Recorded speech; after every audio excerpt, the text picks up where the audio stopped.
So bullwhip effect is a major issue which is very common in the domain of supply chain. इसमें अक्सर problems होते हैं supply chain के अंदर, that is cost because of the bullwhip effect. तो हम लोग basically discuss करेंगे कि बुलविप होता क्या है, what are the issues and everything related to this in terms of supply chain management. Bullwhip effect is basically considered a phenomena in forecast driven distribution channels detected by supply chain. अभी forecast के हमने कुछ videos देखी थी last session में. They were designed to give you a basic idea कि forecast होती क्या है, किस तरह करते हैं. और bullwhip effect basically एक phenomena है जो problems create करता है during the supply chain entire process. In bullwhip effect, orders sent to the manufacturer and supplier create large variance than the sales to the end consumers. Basically जो order आ रहा होता है और and में supplier जो चीज़ें दे रहा होता है उनके बीच में बहुत बड़ी वेरिएंस आ जाती है या वेरिएशन आ जाती है. अब किस तरह आती हैं, कैसे आती हैं और इतनी बड़ी कैसे आती है. माइनर तो समझ भी आती है, इतना बड़ा डिफरेंस कैसे आता है, दैट इज बेसिकली बुलविप इफेक्ट. हम लोग आगे थोड़ा सा पढ़ेंगे ऐसे ऐसे डिटेल में. अच्छा, just to clarify certain things, अगर आप ये लाइन देख रहे हो, in simple terms bullwhip effect means कि अगर आपने एक छोटी सी फ्लक्चुएशन की, ये फ्लक्चुएशन आगे आके थोड़ी बढ़ेगी, फिर आगे आके और बढ़ेगी, फिर और बढ़ेगी और बढ़ेगी, बढ़े बढ़ के एक टाइम आएगा कि बहुत बड़ा चेंज आ जाता है. एक लिमिट आती है, उससे इंक्रीज होता है. इसी तरह पानी में वेव्स आती हैं, आप छोटा स्टोन फेंकते हो तो हल्की सी वेव जनरेट होती है. वही वेव्स जब आहिस्ते फैलनी शुरू होती हैं, they become bigger and bigger and bigger. At the point of impact they are smaller, और आगे जाते जाते दे बेसिकली स्कैटर फर्दर. तो बुलविप इफेक्ट बेसिकली मींस कि जो माइनर छोटे छोटे चेंजेस आते हैं, वेरिएशंस आती हैं, on the longer run they have a much bigger effect, yeah, they have a much larger variation. So that is the basic sense of the bullwhip effect. इसे log rolling effect भी कहते हैं कि जो बड़ी सी लकड़ होती है, दरख्त का तना होता है, वो बहुत सारे पड़े होते हैं एक साथ, उनको हल्का हल्का हिलाओ तो इतना प्रॉब्लम नहीं होता, बट माइनर चेंजेस से वो जब रोल होने में आते हैं, अगर गिर जाए और रोल होने में शुरू हो जाए, फिर उनको रोकना इम्पॉसिबल हो जाता है. विद माइनर प्रॉब्लम्स, छोटी मोटी हरकत से जब वो रोल में आ जाते हैं, तो it can do a lot more damage. It can do a lot more variation in the longer run. In supply chain, in a supply chain plagued by bullwhip effect, the distortion in information is escalated as it moves up in the chain. कोई भी supply chain हो जिसके अंदर बुलविप effect होता हो, उसके अंदर distortion of information होती है, इंफॉर्मेशन सही नहीं होती, गलतियां होती हैं, वेरिएशंस होती हैं और कंफ्यूजन होती हैं, और ये बढ़ती रहती हैं as long as the information channel goes up. मतलब जो कंज्यूमर एलिमेंट से लेके जो मैन्युफैक्चरिंग एलिमेंट तक होता है, कंज्यूमर से अगर कोई छोटी मोटी चेंजेस आते हैं, जो मैन्युफैक्चर तक जब पहुंचता है तो उसमें बहुत ज्यादा वेरिएशंस आ चुकी होती हैं. This variance can interrupt the smoothness of the supply chain process, as each link in the supply chain will over or underestimate the product demand. This is called exaggerated fluctuations.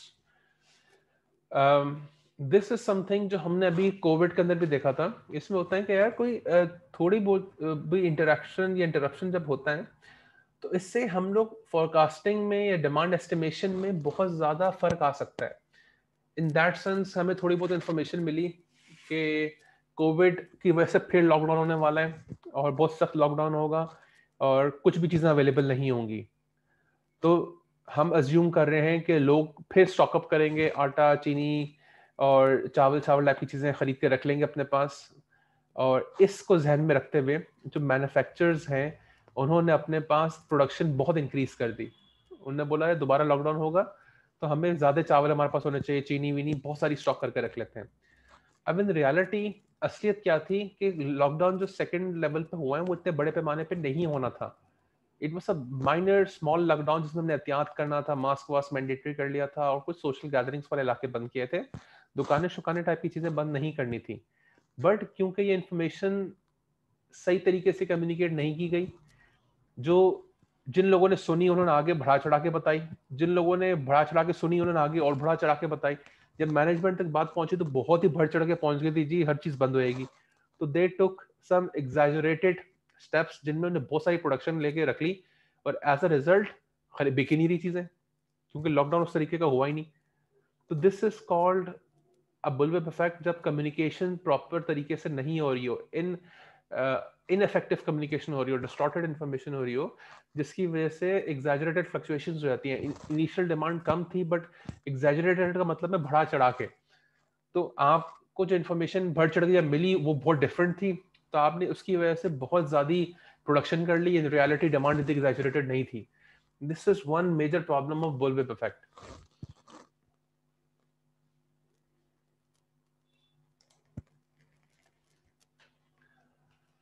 We are focusing on certain elements which are basically directly or indirectly contributing to the bullwhip effect. One major factor here is disorganization. Disorganization may the company is not very well organized. The people are not organized. They don't have proper records. They don't have proper timings. They don't have proper procedures. The overall disorganization between each supply chain link, if it occurs, then due to non-uniformity in ordering leads to over or under reaction to the supply chain beforehand. In this basic sense, they're simply explaining to us that there is lack of uniformity. We don't know the basic structure. We don't have a similar structure. So if one domain is ordering something, the order information might be different when it is forwarded to a different department. अब उस department से आप दूसरे department में जाएगी, उसका structure different हो सकता है। तो अक्सर क्या होता है, कभी कभी अंडर रिएक्शन हो सकता है, कभी ओवर रिएक्शन हो सकता है। आपको बताया जाएगा जी डिमांड ज्यादा आ रही है, आप ज्यादा तैयार कर लोगे, इन रियलिटी डिमांड कम होगी। कभी होता है डिमांड कम होती है, आपको इन्फॉर्मेशन मिलती है ज्यादा डिमांड आ रही है, आप ज्यादा प्रिपेयर कर लेते हो। तो this is simply because of some disorganisation practices. अब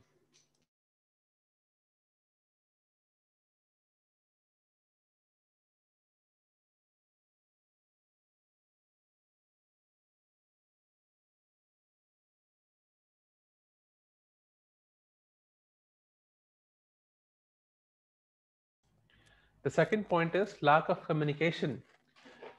Lack of communication between each link in the supply chain makes it difficult for the process to run smoothly and therefore order different quantities. In simplest form, if we're not communicating properly, yeah, we're not communicating enough. So simply lack of communication can result in people not understanding the right quantities that are to be ordered. अगर हमने proper तरीके से communicate नहीं किया कि क्या चीजें चाहिए, तो ऑटोमेटिकली दूसरे बंदों को नहीं पता उनको कितनी क्वांटिटीज चाहिए। सो दे माइट एस्टिमेट और अज्यूम कि डिफरेंट क्वांटिटीज हैं, जिसकी वजह से भी प्रॉब्लम हो सकते हैं। Free return policies, customers order more demands intentionally to meet their inventory but consider it between when supply becomes adequate. अच्छा, कुछ कस्टमर्स होते हैं जो फ्री रिटर्न पॉलिसीज का बड़ा फायदा उठाते हैं। उनको पता है जब हमें नई चीज चाहिए होगी हम वापस करा देंगे, तो वो ज्यादा चीजें ऑर्डर कर लेते हैं। जब उनके पास चीजें आनी शुरू हो जाती हैं और जब उनको ज्यादा चीजों की जरूरत नहीं होती, तो वो चीजें वापस करा देते हैं या रिटर्न करा देते हैं। तो this can itself create a lot of problems. Problems क्यों क्रिएट करता है कि हमारे जो बेचने वाले हैं, सप्लाई चेन है, उसमें प्रॉब्लम होती है। हम लोग बेच तो रहे हैं, फिर जब चीजें वापस आ रही हैं उनको रीस्टॉक करना है, वापस भिजवाना है, अब नए ऑर्डर्स में इंप्लीमेंट करवाना है, नई जगहों पर डिलीवरी करानी है। It creates a lot of jumbling up there. Order batching creates variability in the demand as there may be surge in demand at some stage followed by no demand. अब यार this is something जिसको हम seasonal demand भी कहते हैं।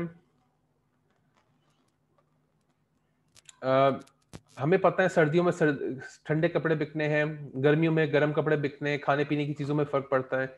सर्दियों में cuisine different होती है, इनकी डिमांड डिफरेंट होती है। तो lot of companies basically have different batches.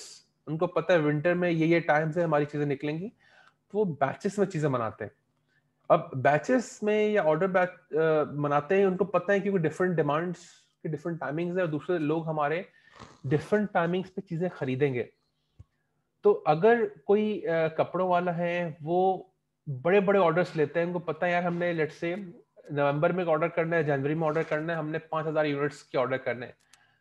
तो इंस्टेड ऑफ हैविंग कंटिन्यूस थोड़ी थोड़ी डिमांड, जो सेलर्स होते हैं उनको अचानक बड़े कम टाइम पे बहुत ज्यादा चीजें प्रोड्यूस करनी पड़ती हैं।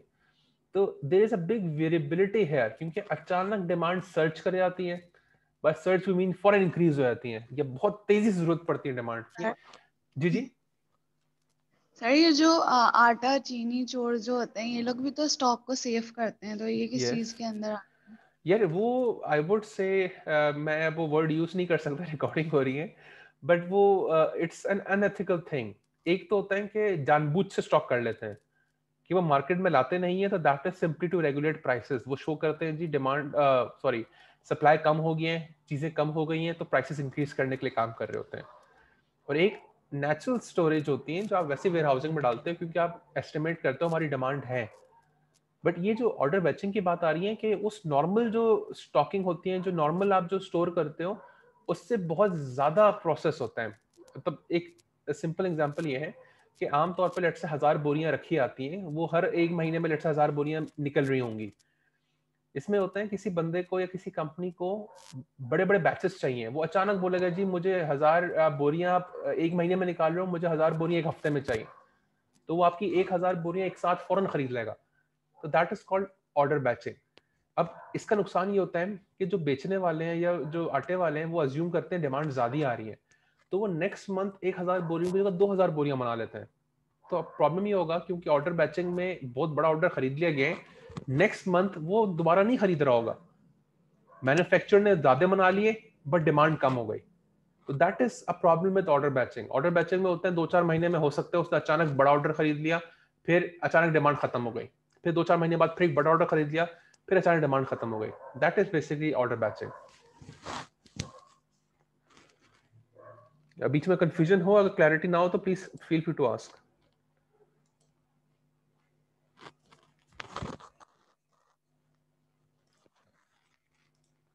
अब यार कुछ सिम्टम्स हैं बुलविप इफेक्ट के। अगर कहीं ना कहीं बुलविप इफेक्ट आ रहा है, मतलब लैक ऑफ कम्युनिकेशन हो रही है, डिस्टॉर्शंस हो रही हैं, तो उसमें ये होता है कि हमारे पास एक्सेसिव इन्वेंट्री आ जाती है।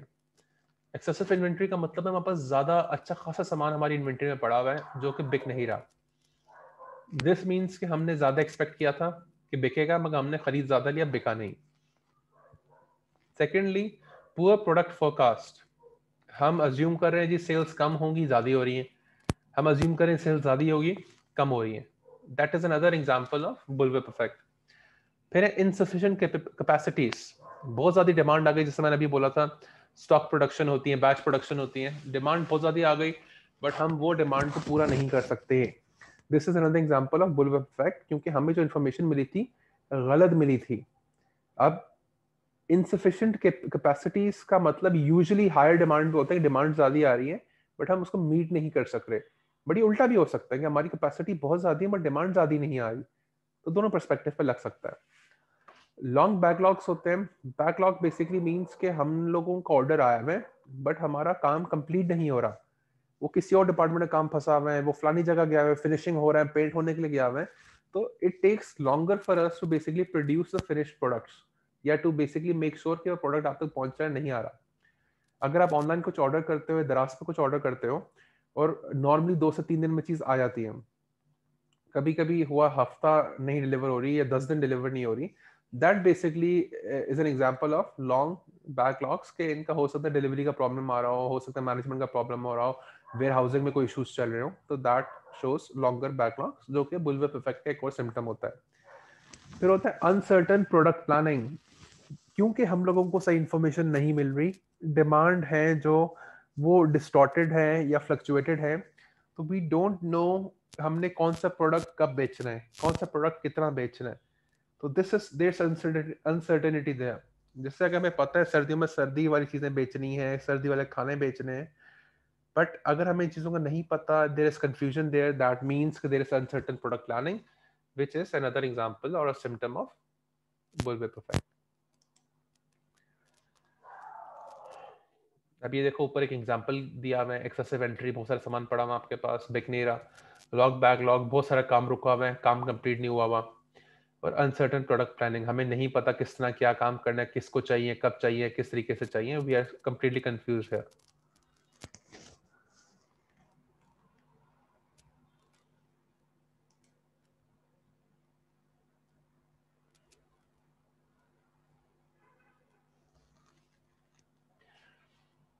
अब एक छोटा सा एग्जांपल यहाँ पे है. कस्टमर ने इतने से यूनिट्स डिमांड किए. Keeping that demand in mind, retailer ने उससे डबल डिमांड कर दिए. कस्टमर इतनी रिक्वेस्ट कर रहा है तो आगे आके और रिक्वेस्ट करेगा. रिटेलर ने डिस्ट्रीब्यूटर से उससे दुगने तिगने ऑर्डर कर दिए, और ऊपर जाके डिस्ट्रीब्यूटर ने मैन्युफैक्चरर से उससे भी डबल ट्रिपल ऑर्डर कर दिया. This is one example of bullwhip effect कि आप एंटिसिपेट नहीं कर सक रहे होते हो. आपको जो ऑर्डर आ रहा है उसके जहन में आप ज्यादा चीजें खरीद रहे हो, जो पीछे वाले लोग हैं वो और खरीद रहे हैं, उससे पीछे वाले और खरीद रहे हैं, ऊपर वाले और ज्यादा खरीद रहे होते हैं. This is one example of bullwhip effect because of lack of information या इररिलेवेंट या नॉन लॉजिकल या इनएक्यूरेट इंफॉर्मेशन. इसीलिए हमने पहले पढ़ा था कि it is very important to have automated processes, automation and use of technology. Real time हमारे पास जब डेटा होता है, we can minimize the bullwhip effect. This is something a lot of multinational companies, retailers actually do. McDonald's is a global brand, और दुनिया में जिस जिस कंट्री में इनका एक बर्गर भी बिकता है, इनका जो हेड ऑफिस है उनके पास रियल टाइम सेल्स शो हो रही होती हैं. That is the use of technology to understand real time information. तो when you have real time data, it is easier for you to basically avoid the bullwhip effect. तो बहुत modern जो companies हैं वो इंफॉर्मेशन टेक्नोलॉजी और technology के basis पे इस डिस्टॉर्शन को मिनिमाइज कर रही हैं और करने की कोशिश करती हैं. Even though we have technology, but again forecasting is a very complicated art. आप लोगों ने वीडियोस देखी थी, आपको आइडिया हो गया होगा. तो technology can minimise uncertainty but it can not eliminate that.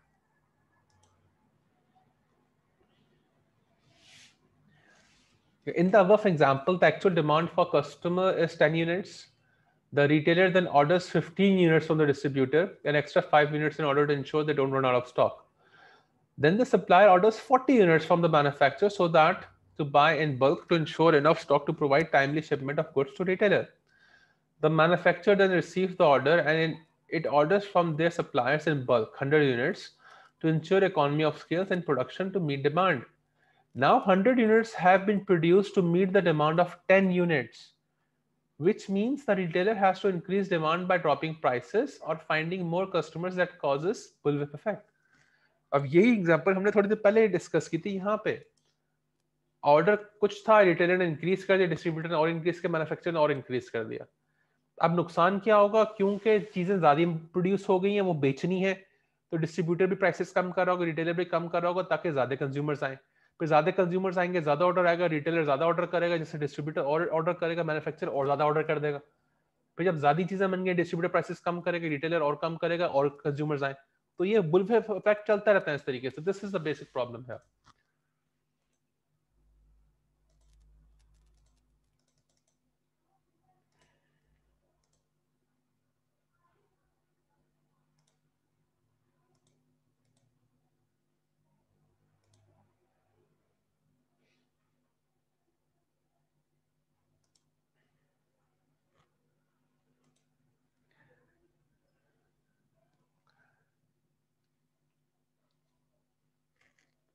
बुलविप basically होती क्या है?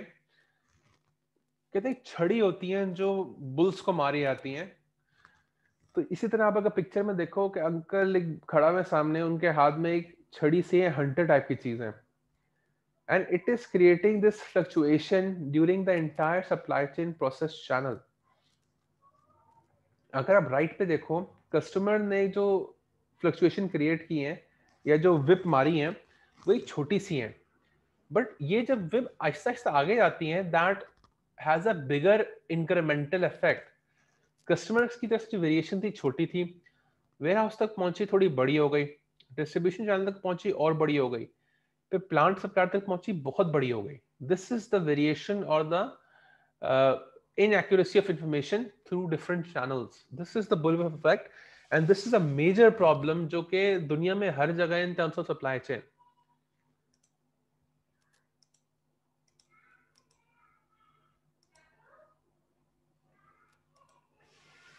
अब बुलवुप इफेक्ट के कुछ मसले होते हैं, कुछ प्रॉब्लम्स क्रिएट की जाती हैं. अब bullwhip effect can basically result in price fluctuations. चीजें नहीं बिक रही होती तो वो सेल्स लगा देते हैं कि खरीदे, कोई तो खरीदे साला. और कभी कभी होता है डिमांड कम होती है, सॉरी डिमांड ज्यादा है, सप्लाई कम आ गया तो प्राइस हाइक हो जाती है, प्राइसेस इंक्रीज हो जाती हैं. एक ऐसी चीज होती है, Suzuki was one of the cheaper brands ये cars in पाकिस्तान. इन्होंने देखा यार सेल्स बड़ी अच्छी चल रही है हमारी यहाँ पे, तो हम लोग एक काम करते हैं, प्लांट लगा लेते हैं. सुजुकी ने प्लांट लगाया, अच्छी खासी इन्वेस्टमेंट की यहाँ पे, और अचानक डिमांड क्लोज हो गई. आई थिंक रिसेशन आया था, तो जो पहले बुलवुप इफेक्ट चल रहे थे, इनकंसिस्टेंट इन्फॉर्मेशन मिल रही थी, तो उस पर साफ नजर आ रहा था जी बहुत बड़ी डिमांड है. और जब प्लांट लग गया उसके बाद पता चला जी डिमांड तो बहुत कम हो गई है, लोगों की बाइंग पावर कम है, फलाना फलाना. तो एज अ रिजल्ट सुजुकी कितना पैसा लगा था प्लांट्स के अंदर, उनकी ओवरहेड कॉस्ट बड़ी इंक्रीज हो गई, जिसकी वजह से सुजुकी की प्राइसेस बहुत इंक्रीज हो गई. इनिशियली जो मेहरान आपको 1.5 लाख की मिलती थी, अब वही मेहरान आपको 7.5-8 लाख की मिल रही होती है. तो this is another example of the bullwhip effect.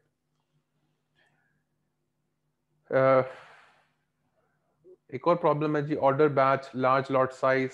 बहुत बड़े बड़े बैचेस में परचेजेस होनी शुरू होती हैं बिकॉज ऑफ बुलवुप, क्योंकि आप अज्यूम करते हो कि बहुत ज्यादा डिमांड आ रही है हमारी. अपडेटिंग डिमांड फॉरकास्ट, आपको बार बार डिमांड फॉरकास्ट को अपडेट करते रहना पड़ता है, क्योंकि आपको नहीं पता कि कितनी एक्यूरेट है कितनी नहीं है. Inflated orders due to lack of information, आपके पास सही एक्यूरेट इन्फॉर्मेशन नहीं है, जिसकी वजह से आप बहुत बड़े बड़े ऑर्डर्स प्लेस कर रहे होते हो या अज्यूम करते हो प्लेस होने वाले हैं, क्योंकि आप इन्फ्लेट कर रहे होते हैं अमाउंट, क्योंकि आपको एग्जैक्ट अमाउंट नहीं पता. इन्फ्लेटेड अमाउंट का मतलब ये है कुछ ज्यादा बड़ी अमाउंट डाल रहे हो तो इवन दो एक्यूरेट अमाउंट नहीं होती. और long lead times to many intermediates, आपका जो काम होता है, जो 2 दिन का काम होता है, वही काम 10 दिन में खिंच जाता है because of unauthentic data. Based on the order history, the amount of safety stock contributes. Bullwhip effect lead to longer time fluctuating more significant. Basically हमने थोड़ी बहुत जो ऊपर बातें की हैं उसको थोड़ी कोशिश की है स्ट्रक्चर में करने के लिए, but not that important. अच्छा, ऑर्डर बैचिंग का थोड़ा सा एक्सप्लेनेशन करें. 2 टाइप्स के होते हैं, एक होता है पीरियोडिक ऑर्डरिंग और एक होता है पुश ऑर्डरिंग. पीरियोडिक ऑर्डरिंग में होता है inventory systems based on order cycles. एक साइकिल चल रहा होता है हर 3 महीने बाद या 4 महीने बाद, या हर गर्मी और सर्दी के सीजन में की शुरुआत में 3 टाइम्स अ ईयर या वंस अ मंथ. ये पीरियोडिकल ऑर्डरिंग होते हैं every period wise. Reduces order billing and shipment cost, क्योंकि फिक्स्ड होता है, हमें पता है हर 3 महीने बाद या 4 महीने बाद होना है, तो उसमें बार बार ऑर्डरिंग की भी कॉस्ट होती है, बिलिंग कॉस्ट होती है, शिपमेंट कॉस्ट होती है, वो मिनिमाइज हो जाती है क्योंकि हम पहले से प्लानिंग करके बैठते हैं. We have a relatively cheaper cost in this elements. It amplifies variability and contributes to the bullwhip. Amplify करता है, increase करते हैं variability के अंदर, क्योंकि periodical order batching होती है, अचानक orders ऊपर नीचे होते रहते हैं, तो इससे भी bullwhip effect की तरफ contribution जा रही होती है. एक push होता है company experiences regular surges in demand. All consumers order should be spread out evenly throughout a week or month. Company अचानक नोट करती है जी हमारे पास बहुत सारी डिमांड आ रही है, वो ट्राई करती है उसको फुलफिल करना. तो this also leads to a bullwhip effect. In reality हर ऑर्डर जो कस्टमर को आता है उसकी कोशिश होनी चाहिए कि उसको इवनली डिस्ट्रीब्यूट करो थ्रू आउट द वीक और थ्रू आउट द मंथ्स. जब प्रॉपर्ली डिस्ट्रीब्यूट हो जाता है तो उस ऑर्डर को मीट करना रिलेटिवली आसान होता है, रादर देन अचानक आपके पास ऑर्डर आ गया, आपको बोला जाए जी इस महीने मुझे 1000 ऑर्डर चाहिए फौरन. इट्स डिफिकल्ट rather than बोला जाए जी मुझे हर महीने 250 ऑर्डर चाहिए, तो इट इज इजियर. इसी तरह कोविड में सबसे पहली चीज जो गायब हुई थी वो थे सैनिटाइजर्स.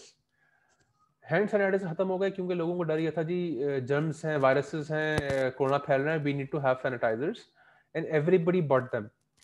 अब द प्रॉब्लम इज कि sanitisers are very easily available, कोई ऐसा प्रॉब्लम नहीं था, और जो नॉर्मल डिमांड चल रही होती है उस डिमांड को मीट किया जा रहा होता है. एवरी सेलर न्यू कि यार हमें हर महीने लेट्स से 1000 बॉटल्स हमने अपने रिटेलर्स को पहुंचानी है, and that was fine. But अचानक जब कोरोना का फियर बैठा तो लोगों ने इंस्टेड ऑफ यूजिंग 1 बॉटल और 2 बॉटल जो चलती थी, दे स्टार्टेड स्टॉकिंग अप, 8-8 10 बॉटलें लेनी शुरू कर दी। As a result that was an urgent surge.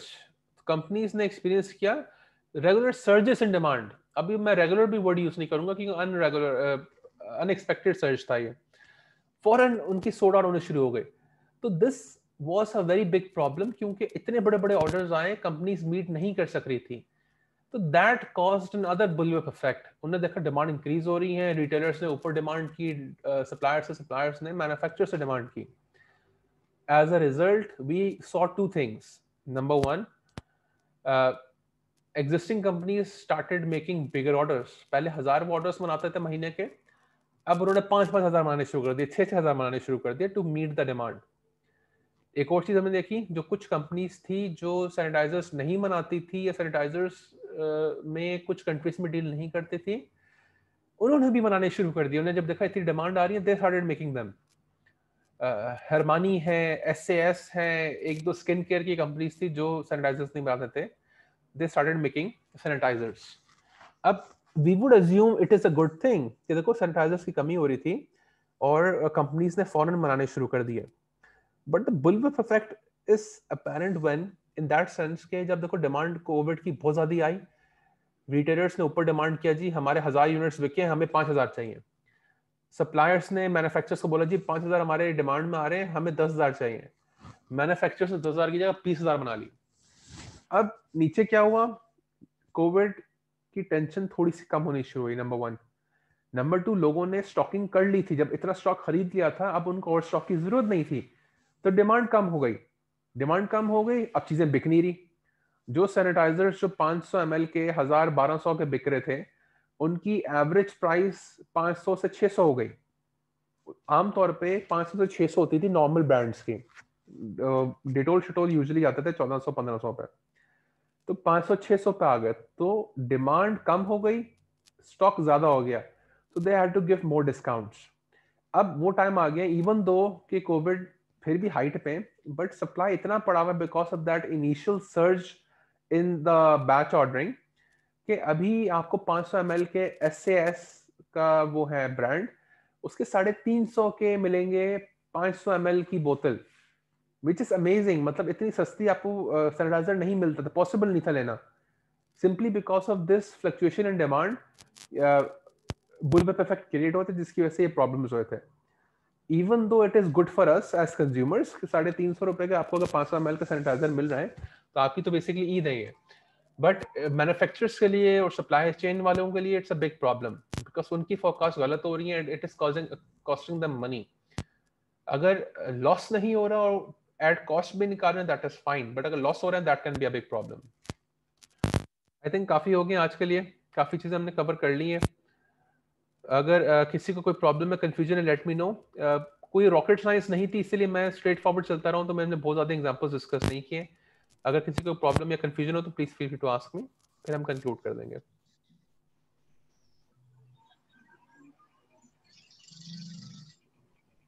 Motor bike की आवाज आ रही है, मगर कोई क्वेश्चन नहीं आया। नहीं सर, कोई प्रॉब्लम नहीं है। ये भी मैं हैंड आउट शेयर कर दूंगा, अगर कोई प्रॉब्लम हो लेट मी नो। ये अगेन कोई रॉकेट साइंस नहीं, एक नजर मार लेना इसको, कोई कॉन्सेप्ट में प्रॉब्लम हो तो बता दिएगा। जी sir. Okay guys, thank you. Sorry, एक मिनट, अटेंडेंस लगा रहा हूँ यार।